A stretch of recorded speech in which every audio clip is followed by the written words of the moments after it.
আপনারা জানেন গতকাল কিভাবে নৃশংস কায়দায় প্রাইম এশিয়া বিশ্ববিদ্যালয়ের একজন শিক্ষার্থীকে হত্যা করা হয়েছে। আপনারা যদি সেই ক্ষতগুলো পরীক্ষা করেন তাহলে দেখতে পাবেন যে লোকটি ছুরি মেরেছে সে ওয়েল ট্রেন্ড। আপনি আঘাতটা লক্ষ্য করলে দেখতে পাবেন যে এক আঘাতেই কিন্তু তার মৃত্যু হয়েছে। তো আমরা সরকারের প্রতি আহ্বান জানাবো যে জাহিদুল ইসলাম পারভেজকে কি টার্গেট কিলিং এর অংশ হিসেবে হত্যা করা হয়েছে কিনা সেটি সুষ্ঠুভাবে তদন্ত করতে হবে, তদন্ত করে দেখতে হবে। একই সাথে আমরা দেখেছি সিসিটিভি ফুটেজে দেখেছি বেশ কিছু খুনি আইডেন্টিফাই হয়েছে এবং এর মধ্যে দুইজন বৈষম্য বিরোধী ছাত্র আন্দোলনের পদধারী।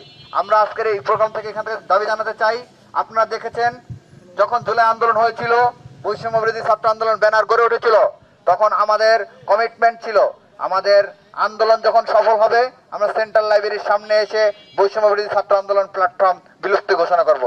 কিন্তু অত্যন্ত দুঃখজনক হলেও সত্য, 5 আগস্টের পর থেকে একদল কুচক্রী মহল এই প্ল্যাটফর্মকে ব্যবহার করে বিভিন্ন রাজনৈতিক স্বার্থ চরিতার্থ করার কাজে ব্যবহার করছে। আমরা আজকে এই প্রোগ্রাম থেকে দাবি জানাবো, কাল বিলম্ব না করে এই প্ল্যাটফর্মটিকে আর বিতর্কিত করবেন না। কাল বিলম্ব না করে দ্রুততম সময়ের মধ্যে প্ল্যাটফর্মটিকে বিলুপ্তি ঘোষণা করুন এবং সসম্মানে জুলাই অভ্যুত্থান নিয়ে যাতে আর কোনো বিতর্ক সৃষ্টি না হয়, বৈষম্য বিরোধী ছাত্র আন্দোলন থেকে আর কোনো যাতে বিতর্ক সৃষ্টি না হয়, এই নাম